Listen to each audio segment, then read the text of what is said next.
naani ilinniarnurtuungerniarfimmi kreatiivini ilinniartut aanan as kanaallit inuunerisa oqaluttuarisaanni podcastiliat tusarnaarpu. Du lytter til podcasten Grønlandske livshistorier, fortalt af elever og studerende fra mange steder i Grønland. De fortæller om deres opvækst, deres liv og drømme og tanker om det Grønland, de lever i, og måske med et kig ind i fremtiden. Det er personlige historier, som de selv tilrettelægger og fortæller.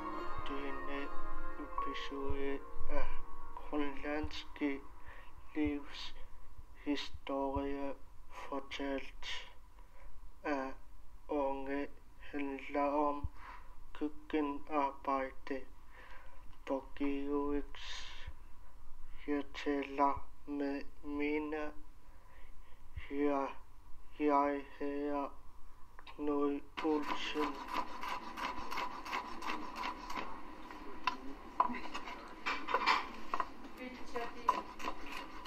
Hvad hedder du? Jeg hedder Mina. Jeg er 62 år. Hvor bor du? Jeg bor her i Asien. Hvor mange har du arbejdet i køkken?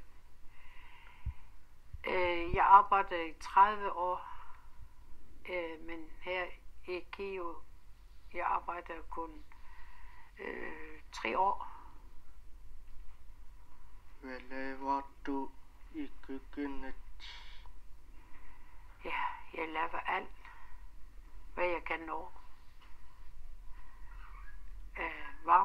Varmret og sandwich, smørbrød og alt. Hvad har du lavet det? Jeg har lavet boller til morgenboller. Der var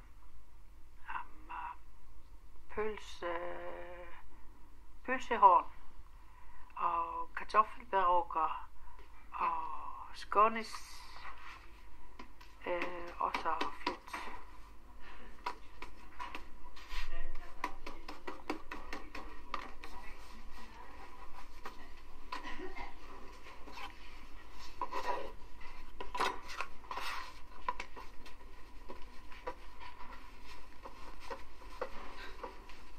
Hvor mange mennesker laver du mad til hver dag?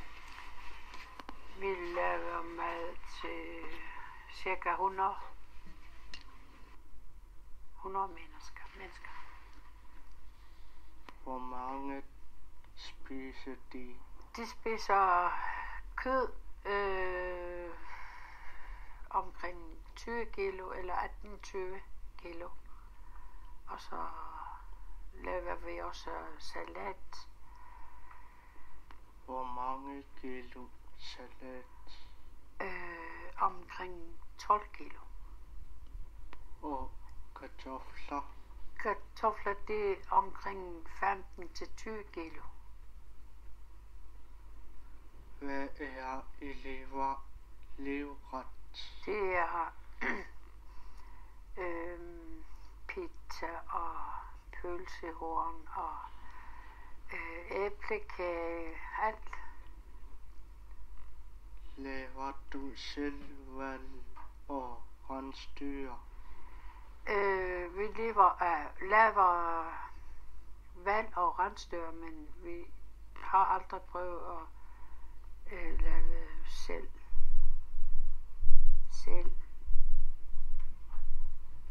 Kan elever godt lide valg og rensdyr? Ja, det kan det godt. Det kan godt lide.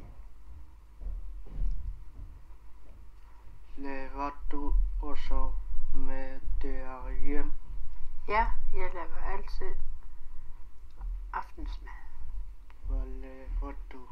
Jeg laver fældøre, og så val og rensdyr og sæl. Og så, ja, det er det. Hvad er din egen livret? Rensdyr.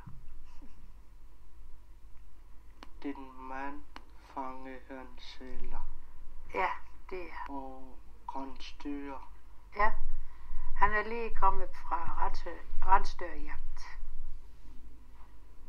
Han har fanget 15 rensdyr. Men det er 4 mennesker derfra. Du har nu lyttet til en episode af podcasten Grønlandske Livshistorie, fortalt af elever og studerende. Journalisterne Iben Danielsen og Annelise Mølvig har besøgt grønlandske skoler og undervist både elever og studerende i fortælling og i at producere podcast. Og det er deres egne personlige beretninger, du lytter til på podcasten Grønlandske Livshistorie. Projektet er støttet af Nunafonden, Air Greenland og en fond, der ønsker at være anonym. Du kan også kigge ind på grønlandske livsfortællinger. Her er det journalisterne selv, der har talt med mennesker i alle aldre fra mange steder i Grønland. Deres livshistorie handler om hverdagen, om de særlige begivenheder i livet. De taler om et samfund under store forandringer. Det er personlige historier, der kan vise Grønland, som det var engang, som det er i dag, og måske med et kig ind i fremtiden.